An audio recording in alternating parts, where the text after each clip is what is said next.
Lydia did not marry a poor man. She married a good man. But goodness was never enough, because her heart was busy competing with ghosts from her past. In the heart of Lagos, amidst the hum of city life, lived Lydia, a woman whose heart was never still. She longed for wealth, for sparkle, for admiration. Since school, she had always measured herself against others, her old friends, her classmates, and especially Nkechi, who seemed to float through life with luck on her side. Nkechi had a luxurious apartment, a shiny car, and a life that glimmered on Instagram.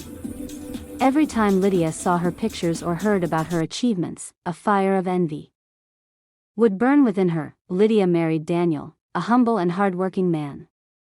He worked at the local bank, counting notes, advising customers, and doing his best to provide for his family. He had a gentle heart and a steady hand, but his salary could not compete with Lydia's dreams of glitter and gold. At first, Lydia tried to hide her discontent, but soon, it spilled over into daily life. She would sigh loudly when Daniel cooked simple meals. She would frown at the small car he drove. She would nag him endlessly to get promotions or side hustles. One evening, as Daniel returned home from a long day, Lydia was waiting with her phone in hand. "Look at Nkechi," she said sharply, pointing at a picture of her friend in a brand new car. "Why can't we be like this? Don't you want me to have a life that shines?" Daniel, tired but patient, took her hand. "Lydia, my love, we have each other. We have a home. We have meals and laughter. Happiness is not in cars or handbags. It is in us, in our family." But Lydia's ears heard nothing but the glittering shadows of comparison. Days turned into weeks, weeks into months. Lydia's desire grew like a storm, sweeping away every peaceful moment. She started borrowing from friends, buying things she couldn't afford, and pressuring Daniel to stretch beyond his means. He worked late into the night, skipped meals, and sometimes went without sleep, all to meet her endless demands. One afternoon, a neighbor whispered about Nkechi hosting a lavish dinner party. Lydia's chest ached with jealousy. She demanded Daniel find a way to attend, or better yet, throw a party even grander. Daniel tried to reason with her. "Lydia, we are not Nkechi. We must be wise. We cannot spend money we do not have." But Lydia would not hear reason. That night, she cried herself to sleep, imagining herself in sparkling dresses, with eyes of admiration upon her, feeling the envy of her classmates melt away. One fateful evening, a messenger came from Lydia's old school reunion. All her former classmates would gather, sharing tales of wealth and success.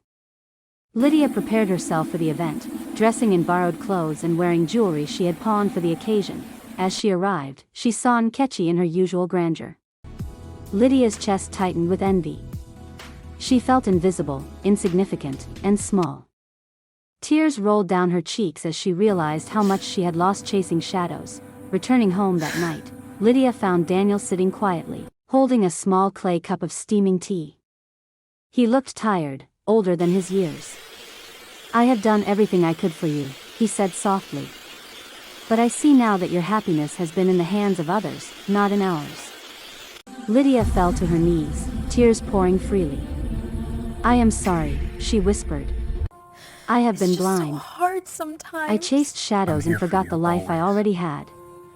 I forgot you, the man who loves me without asking for anything more than my love in return." Daniel embraced her, and for the first time, Lydia felt the warmth of true wealth.